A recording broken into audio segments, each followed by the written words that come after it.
नमस्कार दर्शक बंधु जय जगन्नाथ। आज प्रश्नटी हेउची क्षीर चा रे चीनी पकाई पीले शरीर केउ समस्या देखा जाई थाए। दर्शक बंधु आपण मन पई ऑप्शन गुड़िक हेउची ऑप्शन ए हार्ट समस्या, ऑप्शन बी आखि समस्या, ऑप्शन सी कफ समस्या, ऑप्शन डी लिवर समस्या।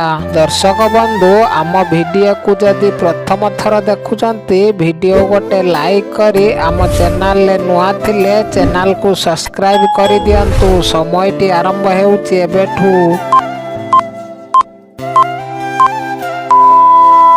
दर्शक बंधु समयटी शेष हो सारी। एहार सठिक उत्तरटी हेउची ऑप्शन सी कफ समस्या। क्षीर चा रे चीनी पकाई पीले शरीर रे कफ समस्या देखा जाई थाए। दर्शक बंधु चलंतु देखिबा आजिर परवर्ती प्रश्न। रोग प्रतिरोधक शक्ति बढ़ाइबा पई प्रतिदिन कौन खाइबा उचित। दर्शक बंधु आपण मन पई ऑप्शन गुड़िक हेउची ऑप्शन ए कदली, ऑप्शन बी पियाज, ऑप्शन सी गाजर, ऑप्शन डी लवंग। समयटी आरंभ हेउची एबेठू।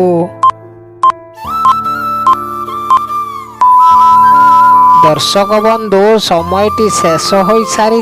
एहार सठिक उत्तरटी हेउची ऑप्शन बी पियाज। रोग प्रतिरोधक शक्ति बढ़ाइबा पई प्रतिदिन पियाज खाइबा उचित। दर्शक बंधु चलंतु देखिबा आजिर परवर्ती प्रश्न। सारू खाइबा द्वारा केउ मारात्मक रोग दूर हो जाए। दर्शक बंधु आपण मन पई ऑप्शन गुड़िक हेउची ऑप्शन ए रक्तचाप रोग, ऑप्शन बी रक्तहीनता रोग, ऑप्शन सी डायबिटीज रोग, ऑप्शन डी मधुमेह रोग। समयटी आरंभ हेउची एबेठू। दर्शक बंधु समयटी शेष हो सारी। एहार सठिक उत्तरटी हेउची ऑप्शन बी रक्तहीनता रोग। सारू खाइबा द्वारा रक्तहीनता रोग दूर हो जाए। दर्शक बंधु चलंतु देखिबा आजिर परवर्ती प्रश्न। शरीर रे केउ विटामिन अभाव रहिले हाड़ दुर्बल होइथाए। दर्शक बंधु आपण मन पई ऑप्शन गुड़िक हेउची option A vitamin A, option B vitamin B, option C vitamin C, option D vitamin D. समयटी आरंभ हेउची एबेठू। दर्शक बंधु समयटी शेष हो सारी। एहार सठिक उत्तरटी हेउची ऑप्शन डी विटामिन डी। शरीर रे विटामिन डी अभाव रहिले हाड़ दुर्बल होइथाए। दर्शक बंधु चलंतु देखिबा आजिर परवर्ती प्रश्न। अत्यधिक ठंडा पानी पीवा द्वारा केउ समस्या देखा जाई थाए। दर्शक बंधु आपण मन पई ऑप्शन गुड़िक हेउची option A acidity, option B मुंड बिंदा, ऑप्शन सी हईजा, ऑप्शन डी जखमा। समयटी आरंभ हेउची एबेठू। दर्शक बंधु समयटी शेष हो सारी। एहार सठिक उत्तर देखिबा आगर वीडियोटी को लाइक करी आपण माने केउ जिल्लार वीडियो देखुचंती कमेंट बॉक्स रे कमेंट करंतु। एहार सठिक उत्तरटी हेउची ऑप्शन बी मुंड बिंदा।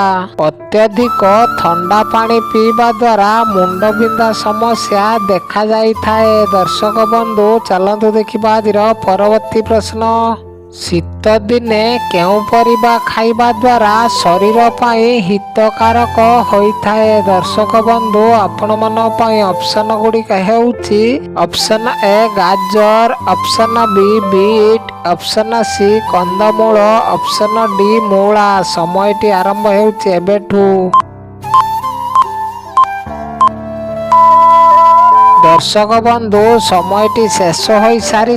एहार सठिक उत्तरटी हेउची एई समस्त जाक। शीत दिने एई समस्त जाक परिबा खाइबा द्वारा शरीर पई हितकारक होइथाए। दर्शक बंधु चलंतु देखिबा आजिर परवर्ती प्रश्न।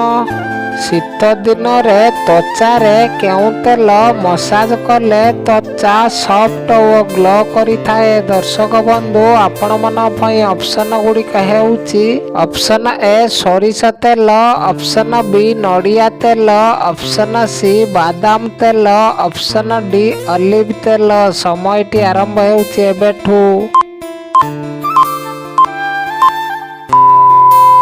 ଦର୍ଶକ ବନ୍ଧୁ ସମୟଟି ଶେଷ ହୋଇସାରିଛି। ଏହାର ସଠିକ୍ ଉତ୍ତରଟି ହେଉଛି ଅପସନ ଡି ଅଲିଭ ତେଲ। ଶୀତ ଦିନରେ ତ୍ୱଚାରେ ଅଲିଭ ତେଲ ମସାଜ କଲେ ତ୍ୱଚା ସଫ୍ଟ ଓ ଗ୍ଲୋ କରିଥାଏ। ଦର୍ଶକ ବନ୍ଧୁ ଚାଲନ୍ତୁ ଦେଖିବା ଆଜିର ପରବର୍ତ୍ତୀ ପ୍ରଶ୍ନ। ରାତିରେ ଶୋଇବା ପୂର୍ବରୁ କ'ଣ ଲଗାଇଲେ ରାତିରେ ଭଲ ନିଦ ଆସିଥାଏ? ଦର୍ଶକ ବନ୍ଧୁ ଆପଣମାନଙ୍କ ପାଇଁ ଅପସନ ଗୁଡ଼ିକ ହେଉଛି ଅପସନ ଏ ତେଲ, ଅପସନ ବି ଘିଅ, ଅପସନ ସି ସାବୁନ, ଅପସନ ଡି ଅତର। ସମୟଟି ଆରମ୍ଭ ହେଉଛି ଏବେଠୁ।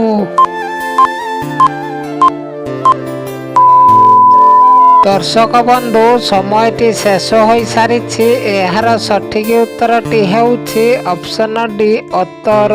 ରାତିରେ ଶୋଇବା ପୂର୍ବରୁ ଅତର ଲଗାଇଲେ ରାତିରେ ଭଲ ନିଦ ଆସିଥାଏ। ଦର୍ଶକ ବନ୍ଧୁ ଚାଲନ୍ତୁ ଦେଖିବା ଆଜିର ପରବର୍ତ୍ତୀ ପ୍ରଶ୍ନ। ଯେଉଁମାନଙ୍କର ହିମୋଗ୍ଲୋବିନ୍ କମ୍ ଅଛି ସେମାନେ ପ୍ରତିଦିନ କ'ଣ ଖାଇବା ଉଚିତ? ଦର୍ଶକ ବନ୍ଧୁ ଆପଣମାନଙ୍କ ପାଇଁ ଅପସନ ଗୁଡ଼ିକ ହେଉଛି ଅପସନ ଏ ଲିଚୁ, ଅପସନ ବି କାଜୁ, ଅପସନ ସି ଖଜୁରୀ, ଅପସନ ଡି କିସମିସ। ସମୟଟି ଆରମ୍ଭ ହେଉଛି ଏବେଠୁ। ଦର୍ଶକ ବନ୍ଧୁ ସମୟଟି ଶେଷ ହୋଇସାରିଛି। ଏହାର ସଠିକ୍ ଉତ୍ତରଟି ହେଉଛି ଅପସନ ଡି କିସମିସ। ଯେଉଁମାନଙ୍କର ହିମୋଗ୍ଲୋବିନ୍ କମ୍ ଅଛି ସେମାନେ ପ୍ରତିଦିନ କିସମିସ ଖାଇବା ଉଚିତ। ଦର୍ଶକ ବନ୍ଧୁ ଚାଲନ୍ତୁ ଦେଖିବା ଆଜିର ପରବର୍ତ୍ତୀ ପ୍ରଶ୍ନ। ଆମ ଦେଶରେ ଜାତୀୟ ପକ୍ଷୀ କିଏ? ଦର୍ଶକ ବନ୍ଧୁ ଅପସନ ଗୁଡ଼ିକ ହେଉଛି ଅପସନ ଏ ପାରା, ଅପସନ ବି ମୟୂର, ଅପସନ ସି କୁଆ, ଅପସନ ଡି କୋଇଲି। ସମୟଟି ଆରମ୍ଭ ହେଉଛି ଏବେଠୁ। ଦର୍ଶକ ବନ୍ଧୁ ସମୟଟି ଶେଷ ହୋଇସାରିଛି। ଏହାର ସଠିକ୍ ଉତ୍ତରଟି ଆପଣମାନେ କମେଣ୍ଟ ବକ୍ସରେ କମେଣ୍ଟ କରନ୍ତୁ। ଚାଲନ୍ତୁ ଦେଖିବା ଆଜିର ପରବର୍ତ୍ତୀ ପ୍ରଶ୍ନ। କ'ଣ ଖାଇବା ଦ୍ୱାରା ଯେତେ ବି ପୁରୁଣା କାଶ ଦୂର ହୋଇଯାଏ? ଦର୍ଶକ ବନ୍ଧୁ ଆପଣମାନଙ୍କ ପାଇଁ ଅପସନ ଗୁଡ଼ିକ ହେଉଛି ଅପସନ ଏ ଲେମ୍ବୁ, ଅପସନ ବି ଅଦା, ଅପସନ ସି ମହୁ, ଅପସନ ଡି ଲବଙ୍ଗ। ସମୟଟି ଆରମ୍ଭ ହେଉଛି ଏବେଠୁ। ଦର୍ଶକ ବନ୍ଧୁ ସମୟଟି ଶେଷ ହୋଇସାରିଛି। ଏହାର ସଠିକ୍ ଉତ୍ତର ଦେଖିବା ଆଗରୁ ଭିଡ଼ିଓଟିକୁ ଲାଇକ୍ ନ କରିଥିଲେ ଲାଇକ୍ କରିଦିଅନ୍ତୁ।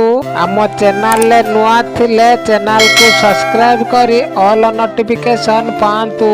ଏହାର ସଠିକ୍ ଉତ୍ତରଟି ହେଉଛି ଅପସନ ସି ମହୁ, ଅପସନ ଡି ଲବଙ୍ଗ। 1 ଗ୍ଲାସ ପାଣିରେ 4ଟି ଲବଙ୍ଗ ପକାଇ ଫୁଟାଇ ଦିଅନ୍ତୁ। ପାଣି ଫୁଟି ଅଧ ଗ୍ଲାସ ହୋଇଗଲେ ତାକୁ ଛାଣି ଦିଅନ୍ତୁ। ସେଥିରେ 4ରୁ 5 ଠୋପା ମହୁ ମିଶାଇ ସେବନ କଲେ କାଶ 2 ଦିନରୁ 3 ଦିନ ମଧ୍ୟରେ ଭଲ ହୋଇଯାଏ ଯେତେ ବି ପୁରୁଣା କାଶ। ଦର୍ଶକ ବନ୍ଧୁ ସ୍କ୍ରିନରେ ଯେଉଁ ପ୍ରଡକ୍ଟ ଦିଆଯାଇଛି ଏହାକୁ କିଣିବା ପାଇଁ ଚାହୁଁଥିଲେ ଡିସ୍କ୍ରିପସନରେ ଲିଙ୍କ ଅଛି, ଆପଣମାନେ କିଣି ନିଅନ୍ତୁ। ଧନ୍ୟବାଦ। ଜୟ ଜଗନ୍ନାଥ।